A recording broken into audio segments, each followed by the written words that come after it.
All right, well, let's get to the news here. So we've got a lot that happened in the past week here in Minnesota, some that happened just within the past couple of hours here. So we're excited to be able to share some of you with this today. We're going to be talking about an OCM update that happened just on Tuesday of this past week, talking through some of the changes that they went through. We'll be talking about the Red Lake Nation, some changes going on there, and then also our friends over at the Legal Marijuana Now Party. But let's start by talking about the meeting that the OCM had on Tuesday. So, John, we both watched that. Mm-hmm. What were your main takeaways from that meeting? Well, I had already read and summarized their legislative report, so it was an overview of that. I think my main takeaway was OCM is still doing a really good job at letting the people know what they are doing and how they are doing it. They're being so transparent.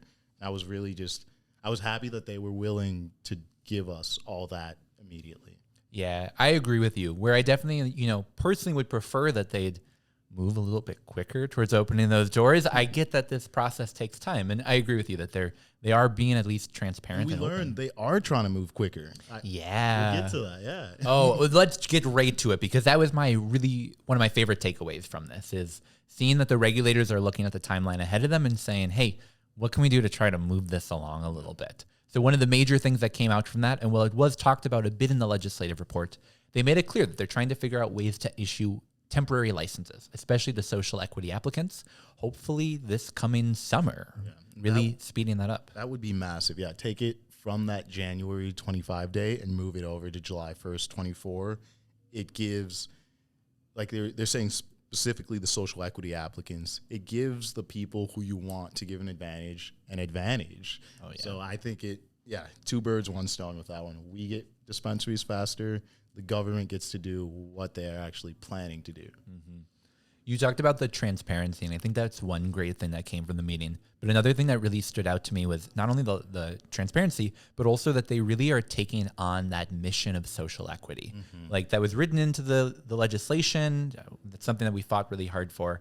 But it's cool to now see people that are in charge of implementing that, speaking the same language and saying, how can we make this more available for social equity applicants? How can we further promote a craft market here in Minnesota? And putting down that social equity ownership requirement from 100% to 65%. Charlene Briner, who is the temporary director, said it increases the opportunity for social equity applicants to actually acquire capital and secure funding. Mm-hmm. So I think that one, is really putting your money where your mouth is, where it's we want to go back and we think there's ways to change statute that will be more equitable to the industry we're trying to build. I think it shows that they are really, really, really not trying to let this fall to the wayside, that they're pushing it in implementation, and hopefully it'll show that once the licenses are available. Hey, this is something we really thought about. Yeah, absolutely. What do you think about that, though, the 100% to 65%? I think it's a pretty important change. We don't want social equity applicants to be taken advantage of. So we really wanted to push for having majority ownership of all of those businesses staying in the hands of the social equity applicants that really are going through the application process and the social equity of the business. Yeah. But I also understand that business costs money. You need to be able to upstart. And if you have that license, you're a social equity applicant, being able to raise additional capital is really an important thing. And we're not going to be able to turn to, our big banks and do that. So looking at the equity of your business is really one of the major ways to do it. So I'm in favor of it because I really do think it will help to further expand the mission of social equity. I think we'll see more social equity applicants become license holders because they'll have that additional access to capital. I know originally they said 51%.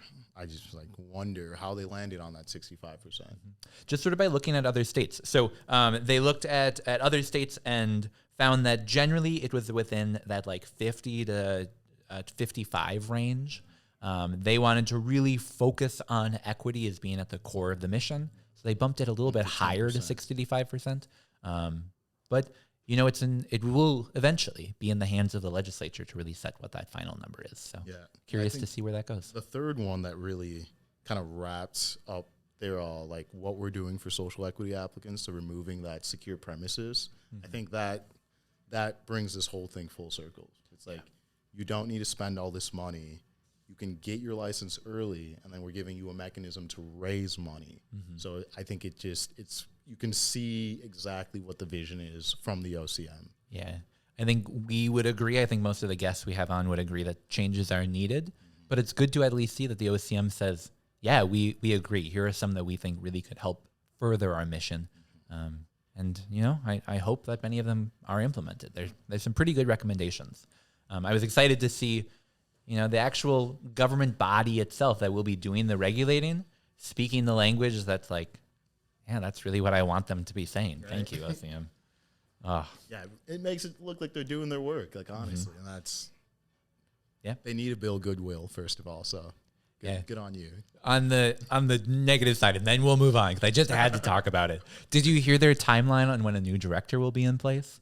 So the application is open until February.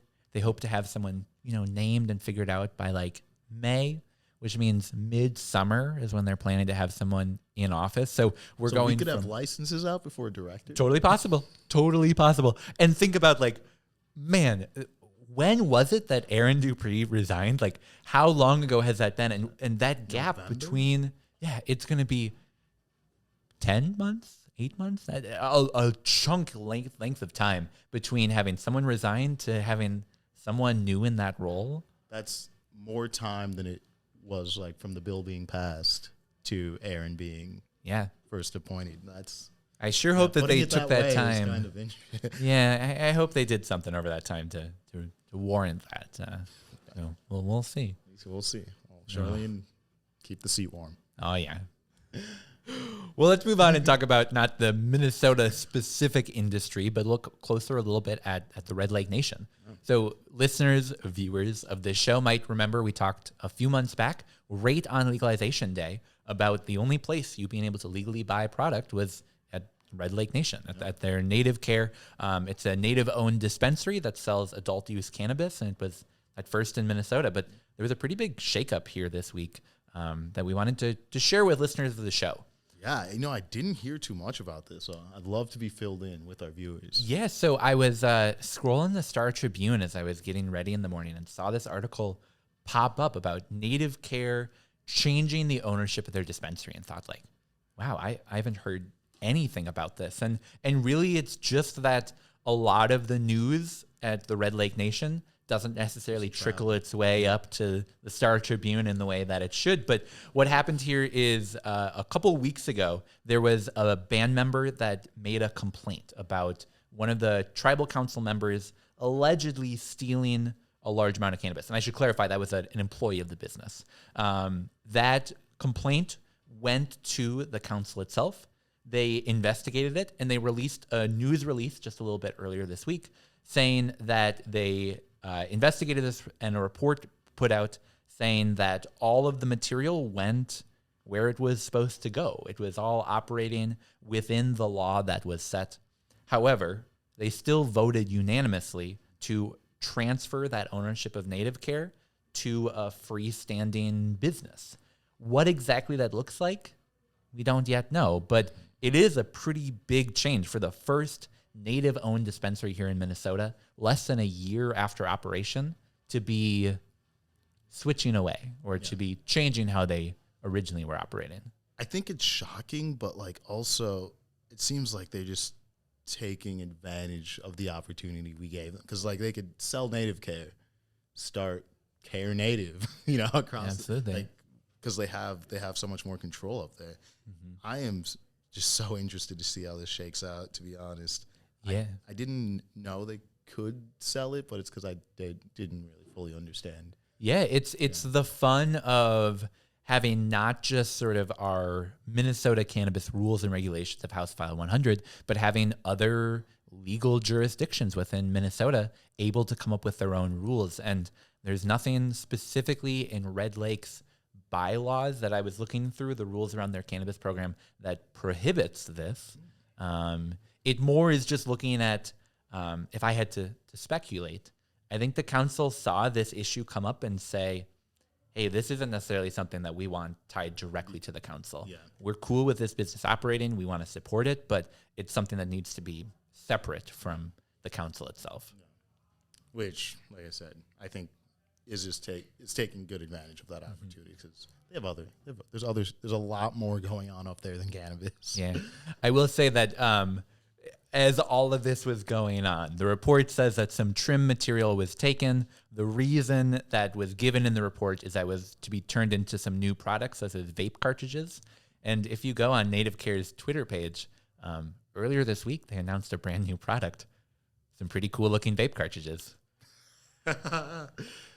Just funny timing. But Interesting timing. yeah, really, really curious to see sort of where all of this goes. And if you sample one of those vape carts, let us know.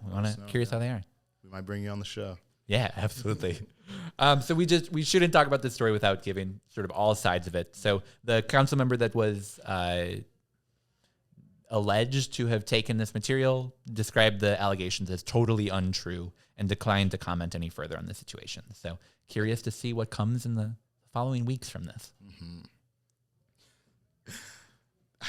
I mean, it's the stealing part was untrue, but I mean, what seems like they did a thing and it happened, but it went to where it's supposed to go. Apparently, yeah, and that's absolutely, and that's the interesting part is, we don't necessarily spread rumors or like untrue allegations on this, but it was really interesting reading through like Facebook and Twitter comments and take those for what they are. But lots of really mixed opinions on how the council dealt with this. I say get your bag, council. You can start as many cannabis businesses as you want if you want to run one. So do what you can, sell when you can. Yeah. So more to come on this. Excited to see where all of that goes. Well, one more quick story that we wanted to mention before we head on to that interview with Brian and Bobby, I should clarify. Brian and Bobby. Which one's Doug? I know. Who knows? But, we can't pass up an opportunity to talk about the Legal Marijuana Now Party. I almost said our friends over at the Legal Marijuana Now Party, but the people over at the Legal Marijuana Now Party. And I want to give a quick shout out to some fun going on over there. So as listeners of this podcast know, they are a major party here in Minnesota. That means that they get ballot access. That means that they have primaries. That means they go through the entire hubbubaloo of one of one cannabis party, right? The other one, I don't believe is. Are they still a that's such a great question. I think these guys are the cannabis parties we've all been wondering about. But yeah, no, these guys officially are a party. And did you know that they're running a presidential campaign? Oh, wow. I did not. Out of Minnesota? Oh, yeah. So they have a couple different candidates. They've got Edwin Forshawn. They've got Rudy Riles. They got Dennis Schiller, Vermin Supreme. But also you'll find someone's name on there by the name of Crystal Gable. Crystal Gable? Who's she? So she's a longtime Minnesota cannabis... Oh, no, wait. She's actually not from Minnesota. Huh. Crystal Gable is someone who is a cannabis activist in Colorado. And you might be saying, how did she end up on the ballot here in Minnesota? And John, she's asking herself the exact same question. So imagine you put a Google alert for your name on your phone. You get little blurbs anytime a news article is written about you. And I'd be lying if I said I didn't have that turned on for the cannabis college. But, you see this little blurb pop up saying, oh, I'm in the news. I'm written about in a news article. Oh, I'm a candidate for... I'm running for president? A primary for president in a state I don't live in. Well, mistakes happen. I guess I'll probably just reach out and get my name removed, right? Well, ballots are already printed. So guess whose name cannot get removed from the ballot? Now, what is the legality of voting for someone who's registered to run in Minnesota but does not? So that's the thing, is she's not registered to run in Minnesota, and because it's a presidential primary, you can nominate whoever you want. So the party put forward a couple different candidates, and she was one of them. And she's put out a message saying, please do not vote for me. This is not who I want to be winning the race. I don't want to win it. She in fact said I was put on the ballot against my consent. And I very much feel like that's a violation of my privacy and constitutional rights. And yeah, she said it felt pretty icky and violating. And we don't mean to laugh at this, but it's such an absurd story that yet again, the political parties related to cannabis are tied up in some nonsense. Yeah, some straight shenanigans. So they did reach out to the party, both papers in Colorado and here in Minnesota, and they said that there were discussions on who should run. They talked about it on Facebook. Crystal was one of the people, but when you asked Crystal, she said that she actually was kicked out of that Facebook group. But her impact never left. Her impact never left. This is just one of those stories that popped up in the Star Tribune, and I went, of course.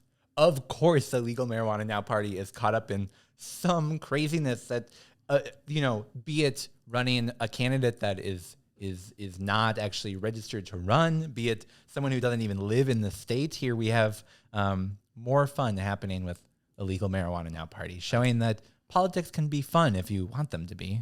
I'd still probably vote for Crystal over Vermin Supreme. Yeah, absolutely. Should we make an official endorsement on this? No.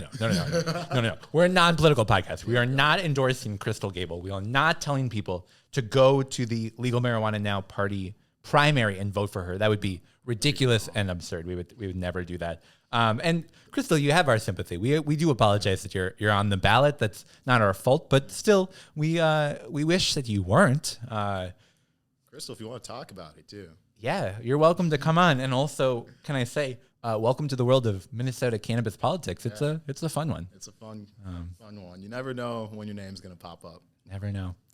Always make sure to set those Google alerts, everyone. Go do that right now. All right. Well, let's leave that behind.